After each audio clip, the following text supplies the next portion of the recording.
nơi cái đây nè ai cái áo play missile nè ở trên nơi khmerยังទេនៅខ្មែរយើងមាន play ផ្ទុះហើយបើសិនមកដាក់ចិត្តគ្នាទៅ missile នឹងផ្ទុះ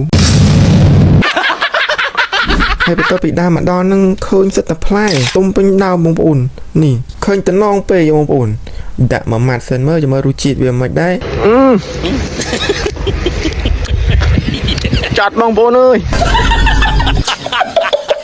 បើអាម៉េចនេះបងប្អូនអើយនេះលយឡើងចាក់ផ្លែឡើងចង់បាក់មើលបងប្អូនឥឡូវបែបបានមកក្តាប់នេះដាក់ម្ដងមកក្តាប់ហ្មង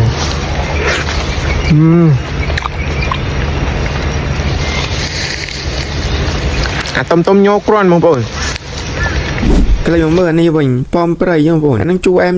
ជលំបើជាតិផ្ដាំហើយយកទៅត្រាំក៏បានដែរប៉មព្រៃនេះប៉ុន្តែឥឡូវនេះវានៅខ្ចីអាឡ័យទេហើយឥឡូវនេះក៏លេខមកមើលនេះបត្រាក៏មានដែរបងប្អូននេះហើយបត្រានេះទឹមផ្កាទេ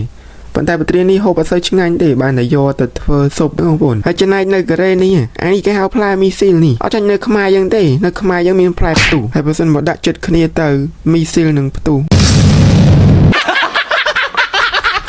ឥឡូវនេះមកបេះវាមួយភ្លក់សាកដល់មើលតែរសជាតិវាមិនដែរនៅខ្ចីជុំ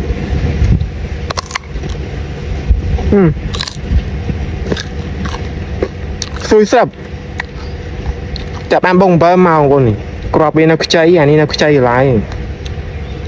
តិចទៀតធំលើឆ្ងាញ់ទេនេះ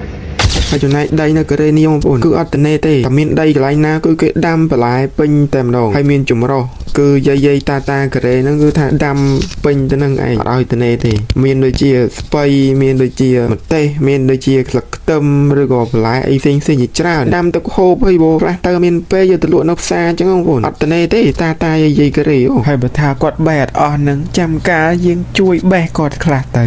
អាម៉េចទេ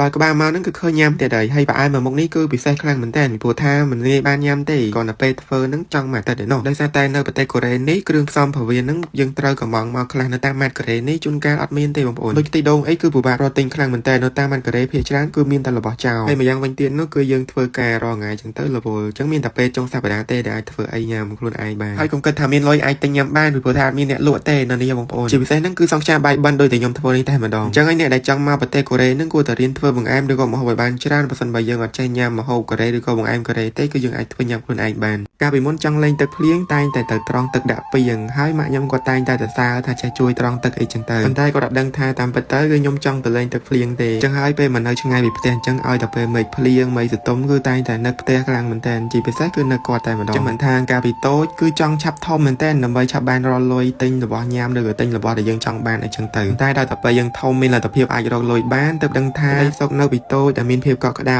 ជុំគ្រួសារហ្នឹងគឺយើងអាចទិញបានទេហើយនៅពីតូចហ្នឹងគឺខ្លាចសត្វនេះខ្លាំងមែនតើនៅខ្ញុំហ្នឹងគេហៅថាសត្វផោមសត្វហ្នឹងឲ្យតែវាផោមមកប៉ះយើងគឺឈឺខ្លាំងមែនតើ